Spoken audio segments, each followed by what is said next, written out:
Welcome back everyone. The iPhone 12 mini has actually been out for quite a bit of time now, so let's go and see how this bad boy holds up 6 months later. I cannot believe it's been 6 months. There's been a lot of things that has changed with this specific device, and to be honest, the biggest thing that's changed is the fact that we may not even be getting a successor to this phone because of the sales numbers. And it's very sad, anytime a phone manufacturer takes a plunge or takes a change and, they kind of see what the market says and it doesn't end up working, that actually ends up being pretty sad. And hopefully Apple keeps making the mini series. I think a lot of people like them. Maybe they don't have as many fans, but the people who have this phone really enjoy it from what I can tell. Even though it's like a smaller number, it feels like the love for this phone is higher than any other iPhone, to be honest. Now, if you want to pick this thing up, links will be down in the description. You can get them from there and help support the channel at the same time. Now, another major thing that has changed is the price tag.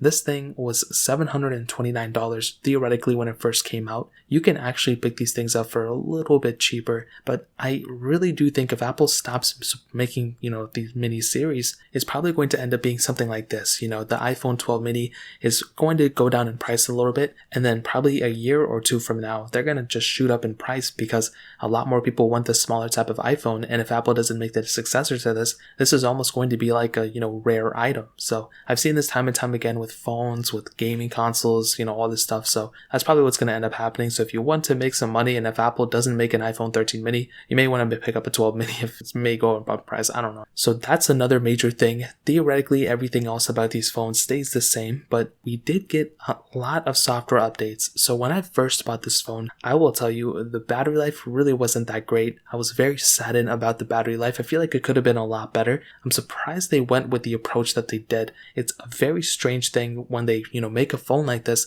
but they put a smaller battery than even it's just a small battery, it makes no sense. The successor, the last time they used a battery size like this, the iPhone 6 Plus had a bigger size battery than this thing, and that's a very embarrassing thing. I really hate that kind of stuff, and that was one of my bigger problems. Since then, I will tell you the iOS updates have improved the battery life for all iPhone 12s. I don't know what it was when they first came out. It was really bad. Usually it's the opposite. Usually it's like a really good battery life and then it gets worse and worse over time. This was the opposite. It was pretty bad when it first came out for all iPhone 12s, and then it got better around iOS 14.1.1 or 14.2. Somewhere around there, the battery lives got better all across the board, so I was really happy about that. And I think it was 14.2 or 14.3 because these iPhones came out after 14.1. So it was something like that. But I will tell you, this battery life has gotten better. It's still not amazing. The iPhone 12, the 12 Pro Maxes still have better battery life, but I am still kind of happy with how good this battery life is on this phone as a whole. So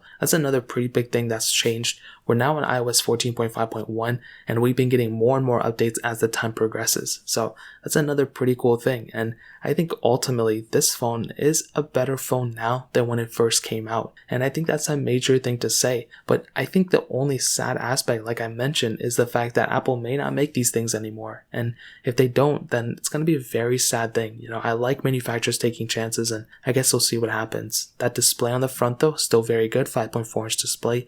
The feeling in the hand still feels really good. It does not feel like a cheap phone or an old phone or anything like that. It's a smaller phone for sure, but it's not a bad phone because it's smaller. It's a good phone because it's smaller. People like that smaller size. And the performance, I've compared it against a bunch of different phones and all these things. And I think a lot of people like this type of, size in the hand. It feels good. It doesn't feel much slower than all these other phones. And to be honest, when I felt this thing and I felt phones like the OnePlus 9 Pro and the Galaxy S21, I was like, man, the 12 mini and all these other phones, even the iPhone 12, I'm like, these phones still feel really good. They're technically cheaper a little bit, but they're not that bad of phones. People love these type of devices, and I love them too because they have a lot of capability. So the outside, that pretty much covers it up. The cameras are still great. This is not a camera review, but from what I've seen and from the newer phone manufacturers releasing their devices, these phones still have a lot of capability. And the 12 mini's camera is very good. I love this camera. It's a solid camera for sure. And I think ultimately, like I mentioned, if you're going to pick up a phone, the iPhones tend to have the most compatible, not the most compatible, but they're most consistent cameras. It just seems like what you're getting from these cameras. It's not going to be anything crazy, and the results are very, expectable. I don't know if that's a word, but you expect what the results are going to be. It's not like it's going to be extremely good in one photo and really bad in, another photo. It's just very consistent. 4K 60 on the back, 4K 60 on the front. Very good cameras for sure, and that's one of my biggest, assets of this specific device. The software updates, you guys already know this one's going to be lasting for a very long time, so there's no point in getting into too many details there. But the performance of this phone, you guys already know. The Apple A14 Bionic chip is like the best chipset out there right now. You have 4 gigs of RAM, and ultimately, whenever I did anything with this phone and I compared it to any other phone, this device was able to handle everything I threw at it. It was a very solid phone for sure. I think a lot of people may think that, like the M1 chips are going to be, coming out for the iPhone soon and all this stuff. But I think whether you get this phone or whether you get an iPhone 10, you're still going to be getting a very smooth phone at the very least, but also a very fast phone. The iPhones are the smoothest phones out of any phone you can buy. Yeah, maybe the Galaxies are a little bit faster or the OnePluses are a little bit faster, whatever. But these phones, like the iPhone 12 series, these are the smoothest phones. I still don't know what it is with these Android manufacturers.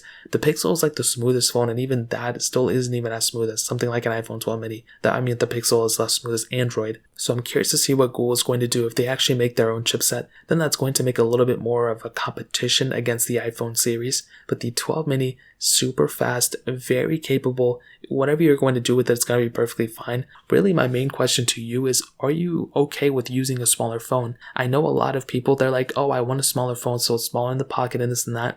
But when they actually start using it, they don't realize like, wow, the keyboard is actually really small and it's really hard to type. Or, I liked a smaller phone, but sometimes if I'm reading something it's a little bit too hard to read, things like that, you're going to have to understand that they come at a cost. One of the biggest problems that I had with the 12 mini was the battery life. Because it's a smaller phone, they had to put a smaller size battery. That's the only thing that makes sense, and I totally get it. But it was an annoyance more than anything else, and I was just really hoping Apple could go ahead and kind of improve the battery life for the next iteration, the 13 mini. Now, this is a twofold situation. On one hand, they did actually improve the battery life a little bit on this series. So I'm really happy about that. With the later versions of iOS, they did improve the battery life as a whole. So I think that's really a good thing. But the next thing also is, the 13 mini may not come out. So we are learning, as more time and time progresses, and once we get closer to the 13 release date, I guess we'll have a full, idea. But this is a very big deal in my opinion.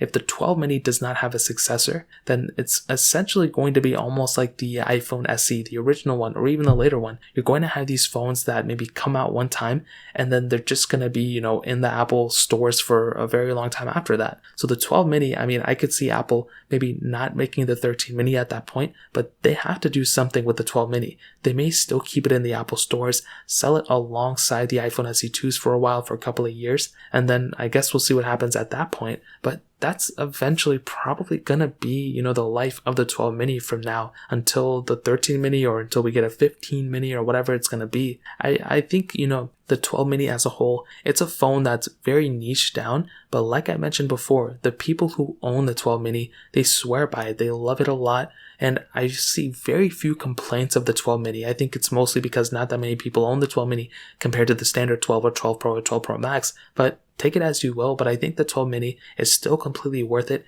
if you're comfortable using this type of phone. If you're not comfortable using, a smaller size phone, that's going to be a little bit of a different situation. But if you're okay using and, holding a smaller phone and, managing it, then this is a very good phone for you. I would highly recommend people to pick it up for sure. So in terms of that pretty much covers it up. If you guys have any other questions or anything, let me know in the comment section below. Hit the like button, that would mean so much, but definitely hit that subscribe button. Every single subscriber that we get really does count. So it means so much if you guys can hit that. Also check out the other links down in the description as well. My Twitter, my Instagram, my other channels. More importantly than everything else, I love every single one of you guys. Hopefully I'll catch you guys in the next video. Peace out till then.